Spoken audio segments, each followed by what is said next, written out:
Hello and welcome to section 7.4, which is on similarity in right triangles. Theorem 7.3 states that the altitude to the hypotenuse of a right triangle divides the triangle into two triangles that are similar to the original triangle and to each other. And so to explain that a little bit using this picture, so the altitude would be from the hypotenuse. It says the altitude to the hypotenuse divides the triangles into two. So remember that the altitude comes from one vertex across, and it has to be perpendicular. It doesn't necessarily have to bisect it. So it just has to be perpendicular to the right angle here, to the hypotenuse. So this one says write a similarity statement for the diagram. So basically they're just asking how are the triangles related. And so I would say triangle PQR is similar to, and you got to match up the corners here, so PQR is similar to SQP and also to triangle SPR.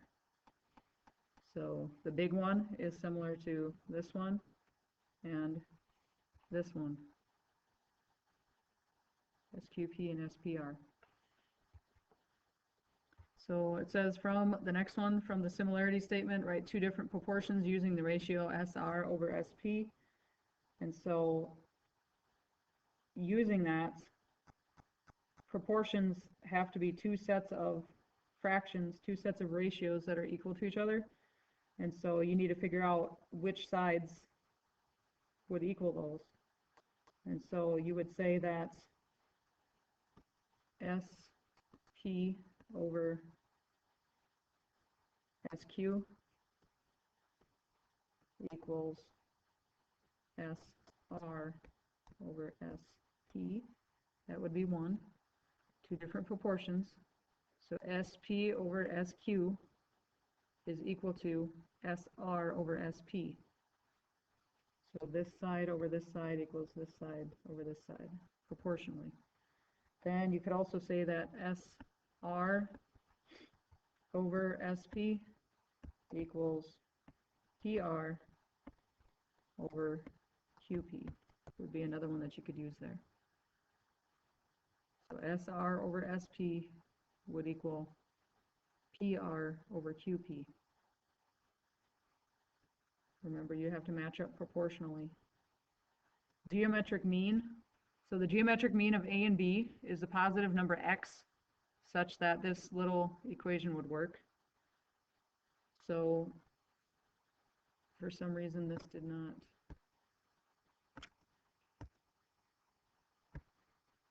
work quite right, so let me rewrite this here.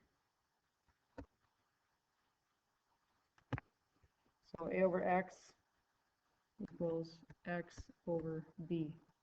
And so you can see the x's are across from each other, and then the a and b are across from each other. So for the example, what is the geometric mean of 4 and 18? I could plug it into that little equation there. And I would go 4 over x equals x over 18. And then just crisscross the way that you solve a proportion. So x times x is x squared. 18 times 4 is 72. To get rid of the x squared, I would have to square root it. Square root of x squared is x. The square root of 72 does not come out evenly, but you could break it down into two pieces.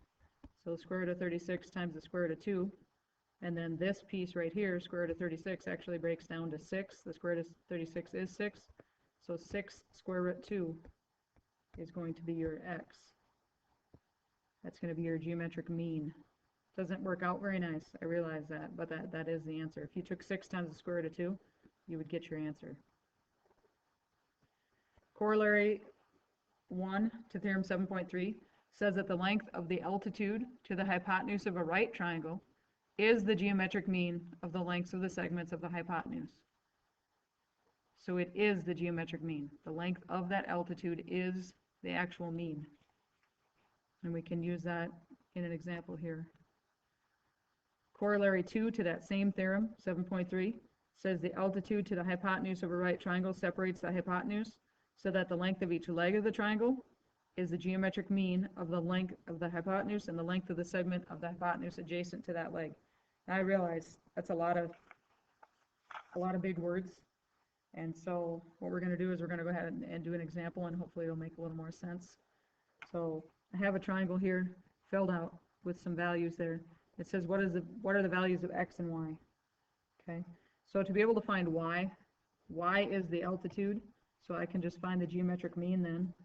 So 4 over y equals y over 5.